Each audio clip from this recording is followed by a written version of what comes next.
Bentornati in EasyFreeCAD, il corso di modellazione CAD per principianti. Oggi iniziamo a modellare imparando come creare un box, un cilindro e una sfera. Scopriremo come spostare e ridimensionare parti di un oggetto. Queste sono attività di base fondamentali per modellare oggetti in 3D. Ma basta chiacchiere, ora cominciamo subito. Per prima cosa apriamo FreeCAD. Creiamo un nuovo file e selezioniamo il banco da lavoro Part. L'area centrale del programma serve a visualizzare il disegno e come vedete ora non c'è nulla, quindi per prima cosa creiamo un cubo sull'icona. Con quest'icona possiamo creare un cubo e creiamo altri oggetti, quindi possiamo creare anche un cilindro e una sfera. Come vedete sono comparsi al centro i nostri tre oggetti e anche nella sezione modello è comparso un cubo, un cilindro e una sfera. Se non vedete il pannello modello, probabilmente siete su un altro pannello chiamato task che per il momento non ci interessa, quindi accertatevi di essere sul pannello modello. Il pannello modello ha fondamentalmente tre usi. Cliccando con il tasto sinistro del mouse sull'occhietto è possibile rendere visibile o invisibile ogni singolo oggetto. Sempre cliccando con il tasto sinistro del mouse sulla scritta si può selezionare il modello, oppure premendo con il tasto destro del mouse è possibile accedere a tutta una serie di altre funzionalità. Ora selezioniamo il cubo e diamo un'occhiata al pannello data. Anche in questo caso, se non vedete quello che vedo io, probabilmente siete in vista. Per il momento la vista non ci interessa, concentriamoci sul data. Questo pannello è diviso in sezioni. La prima, attachment, per ora non la vediamo, concentriamoci sulle parti interessanti. Le parti più utili in questo caso sono box e base. Box sono le dimensioni, come tutti i box, ha bisogno per essere definito di 3 dimensioni. È possibile modificarlo o scrivendo direttamente oppure usando le freccette. Come vedete, come lo modifichiamo, si modifica anche l'oggetto. L'etichetta è molto importante. Ora questo è molto semplice, abbiamo un unico cubo, quindi non c'è il rischio di sbagliarci, ma immaginatevi di voler costruire oggetto più complicato, quindi avere una serie di cubi. Se si chiamassero tutti cubo sarebbe un vero problema.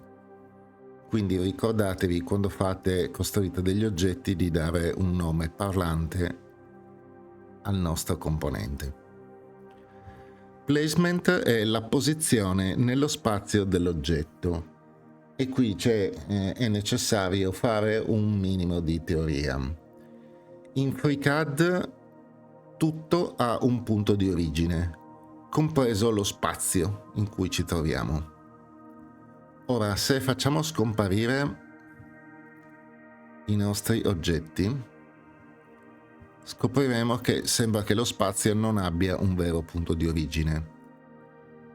Vi faccio vedere come far comparire il punto di origine nello spazio, quindi andiamo nel menu View e clicchiamo su questa icona.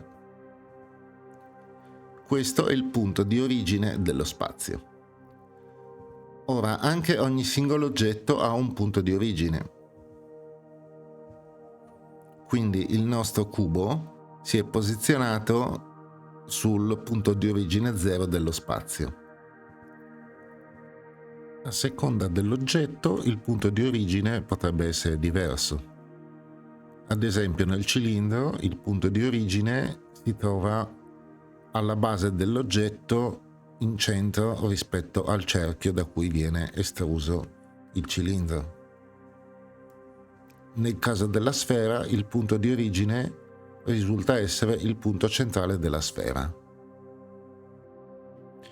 Ora impariamo a muovere gli oggetti.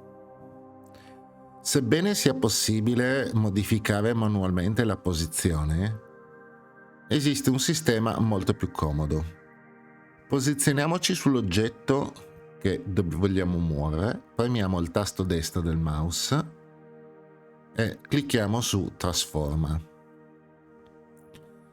Apparirà questa particolare forma, non saprei neanche come definirla. Praticamente appaiono gli assi dell'oggetto. Ricordiamoci che gli assi possiamo leggerli qui in basso a destra, quindi sappiamo che il blu è l'asse delle Z. Mettiamo che noi vogliamo spostare l'oggetto sull'asse dello Z. Basta cliccare sulla freccia e trascinarlo in alto oppure in basso. Stessa cosa se voglio usare l'asse delle Y. Clicco sulla freccia e lo trascino col tasto sinistro del mouse.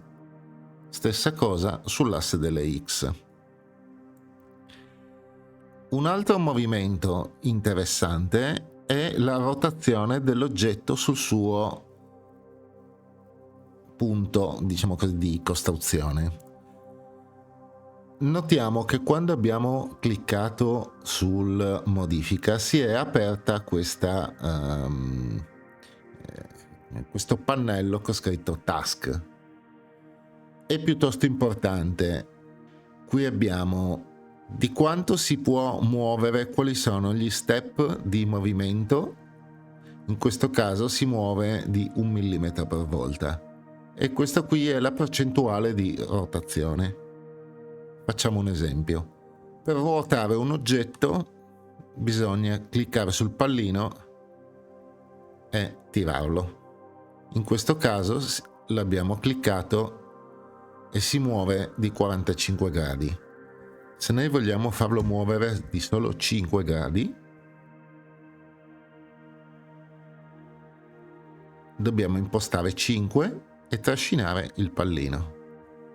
Stessa cosa se noi vogliamo muoverlo di 10 mm invece di 1,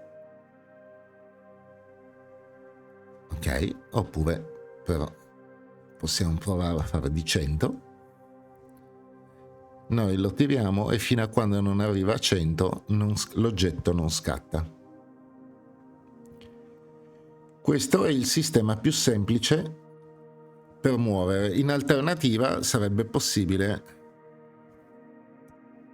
scrivere direttamente qui la posizione 0 0 0 e come vedete l'oggetto è tornato alla base. Quello che non è cambiato, che è rimasta, è in questo caso esclusivamente la rotazione sul suo asse, che possiamo direttamente fare transform e rimettere a posto. Ok, questo è il sistema per muovere i singoli oggetti. Ovviamente funziona a prescindere su qualsiasi oggetto. Come vedete 100 è un pochino tanto, portiamolo a 10 e possiamo muovere i singoli oggetti. Ok, vedete in questo caso avevamo dato 2 scatti, è andata a finire a x meno 20 la palla. Adesso abbiamo visto le proprietà del cubo, diamo una rapida occhiata a che cosa cambia quando per quanto riguarda le proprietà di oggetti diversi. Come vedete la parte base rimane assolutamente invariata. Nel caso del cilindro, il cilindro come proprietà descrittiva ha il suo raggio. Attenzione che praticamente sempre FreeCAD ragiona in raggio e mai in diametro, quando invece misuriamo sempre il diametro. L'altezza del cilindro è un pochino meno intuitiva, e l'angolo. Praticamente è possibile generare, invece che un cilindro intero, un mezzo cilindro. Andiamo a vedere invece le proprietà della sfera. Anche la sfera ha un raggio e i suoi tre angoli. Naturalmente, se noi mettiamo qui 180, questa da una sfera diventa una semisfera. È abbastanza semplice, si può provare tranquillamente per capire che cosa succede. In questo caso la nostra sfera è tagliata. Come vedete è possibile fare delle modifiche alla sfera. Penso che per questa puntata sia abbastanza. Oggi abbiamo fatto un grande passo avanti nella comprensione di FreeCAD.